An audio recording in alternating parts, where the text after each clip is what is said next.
Welcome back, practitioners. Let's jump straight into this Whitehall explainer. Today, we're looking at the absolute heartbeat of pharmaceutical manufacturing, 21 CFR 211 Subpart F.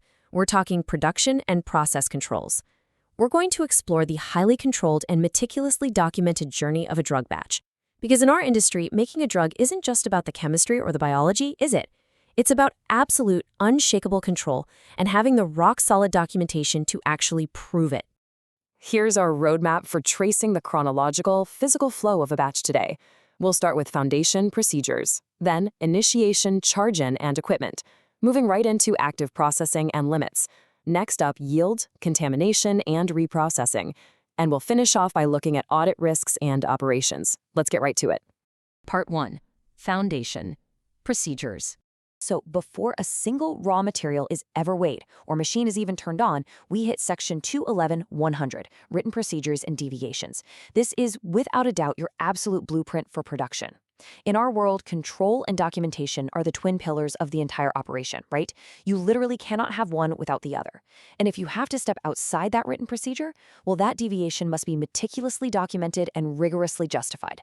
No exceptions. Now, the life cycle of these written procedures really breaks down into 6 distinct steps. First off, they've got to be approved by the Quality Control Unit, the QCU, before use. Second, they must be current and followed exactly as written. Third, like we just said, any deviations are fully documented and justified. Number 4, you need really clear, effective, and superseded dates. You definitely don't want anyone on the floor using an obsolete SOP, do you? 5, personnel have to be fully trained on them. And finally, step 6, they need periodic review and revision. This strict sequence is exactly what enforces compliance, making sure operations only ever execute against instructions the QCU has actually approved. Part 2. Initiation, charge-in, and equipment. All right, transitioning from the paperwork to the actual shop floor. Initiating a batch carries incredibly high risk. So, under Section 211.101 for charge-in and 211.105 for equipment identification, the regulators set a very firm expectation. Every single physical asset and raw material must be explicitly known and tracked. You've got to ensure the exact, correct component quantities go into uniquely identified, line-specific equipment. There is simply no room for ambiguity here. So what does this charge-in actually look like in practice? Obviously, component quantities are weighed and measured, but here's the absolutely critical safeguard: mandatory verification by a second person. Look, we've all seen the chaos a single misread zero or missed decimal point can cause on the floor, right? This second check is your non-negotiable defense against a systemic failure. You have to maintain strict records. Who did it? What was added? How much? When? Containers have to be properly labeled. The process must be line-specific to prevent cross-contamination. And at the end of it all, you need a full reconciliation of used versus returned quantities. Part 3. Active processing and limits. Okay, the batch is moving now. This is where Section 211.110 for sampling and 211.111 for time limits come into play. These are your regulatory anchors for in-process controls, or IPCs. Keeping the process within defined action limits and strict production timeframes is exactly what guarantees the final product's integrity. It's simple, really. If you lose control of time or parameters at this stage, you lose the batch.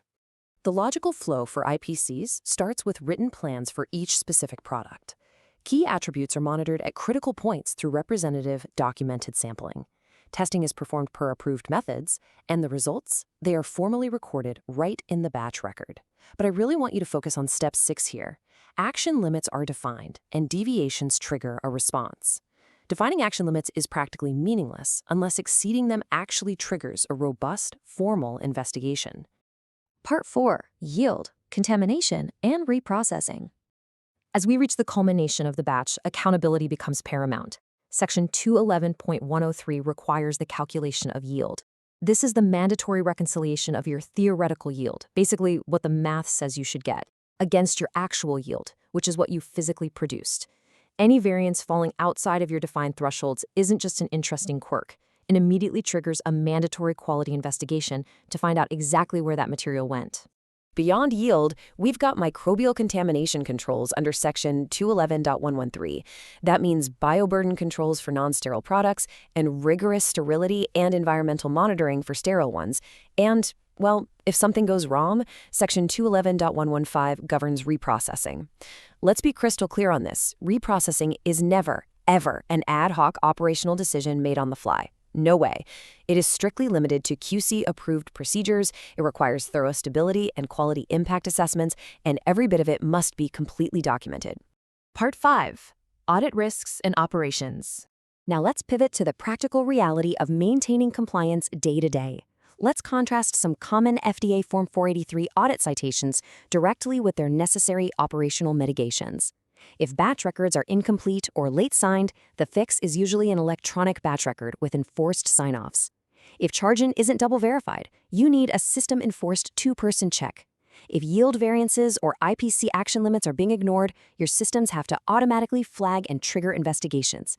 And if reprocessing happens without QCU approval, your procedures must explicitly lock that down. System-enforced discipline is literally your best defense during an audit.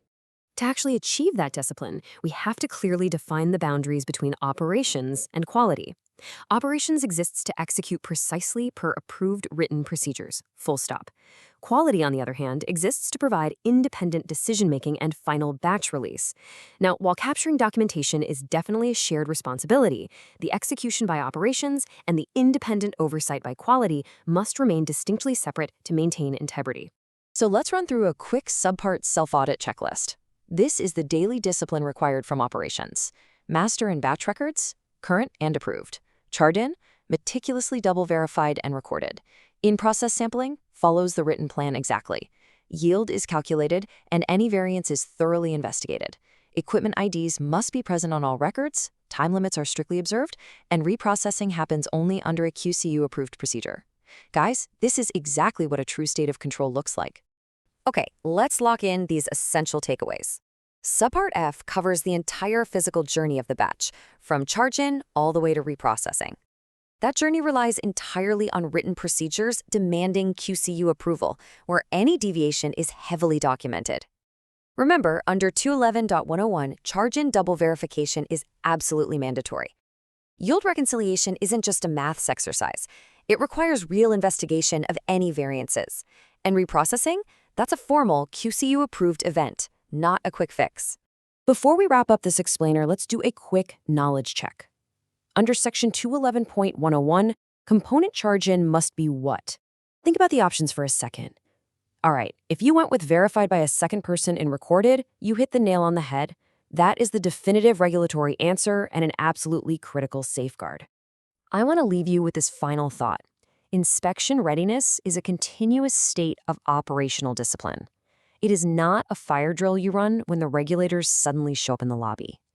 Take a hard look at your own lines, your own batch records, and your daily execution.